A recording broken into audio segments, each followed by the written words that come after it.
એક ગામની બાજુના જંગલમાં પોપટ, કાગડો, ઘુવડ અને કબૂતર રહેતા. પોપટને માણસોની નકલ કરવાની બહુ ટેવ. તે વારંવાર બોલતો, હેલો, હા, ઓર્ડર, કન્ફર્મ.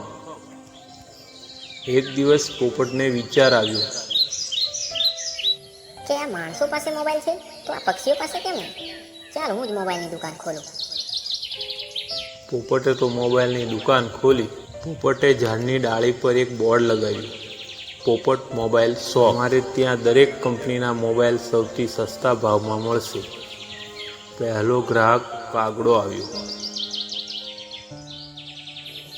મારે મજબૂત મોબાઈલ જોઈએ, જે જમીન પર પડે તો પણ ના તૂટે અને વોટરપ્રૂફ. પોપટે નારિયેળનું ખોખું આપ્યું. લ્યો ભાઈ, આ વોટરપ્રૂફ અને વાઈફાઈ ફ્રી આવશે.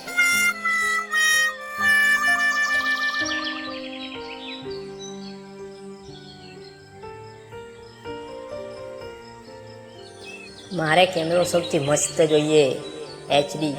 હું સેલ્ફી લઉં ત્યારે પૂંછડી આખી આવી જાય. પોપટે તેને ચમકતું અરીસું આપ્યું. લ્યો ભાઈ, ફ્રન્ટ કેમેરો એકદમ HD. થોડી વાર થઈ, કબૂતર આવ્યું. મારે 5G ફોન જોઈએ છે, 256 GB રેમ સાથે.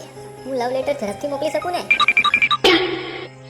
તારે શું જરૂર? તું તો પહેલેથી જ કુદરતી SMS સર્વિસ છે. પછી સાંજ થઈ, ઘુવડ આવ્યું. મારે તો નાઇટ વિઝન કેમેરાવાળો મોબાઈલ જોઈએ છે. પોપટે તેને દીવો આપ્યો. લ્યો ભાઈ, આ છે નાઇટ વિઝન લેમ્પ.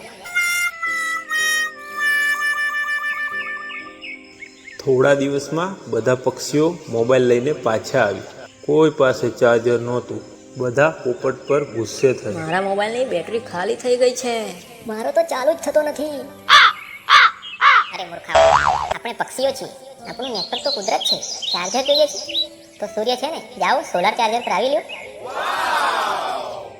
જે આપણું નથી તેને જોર જુલમથી મેળવીએ તો મુશ્કેલી જ થાય.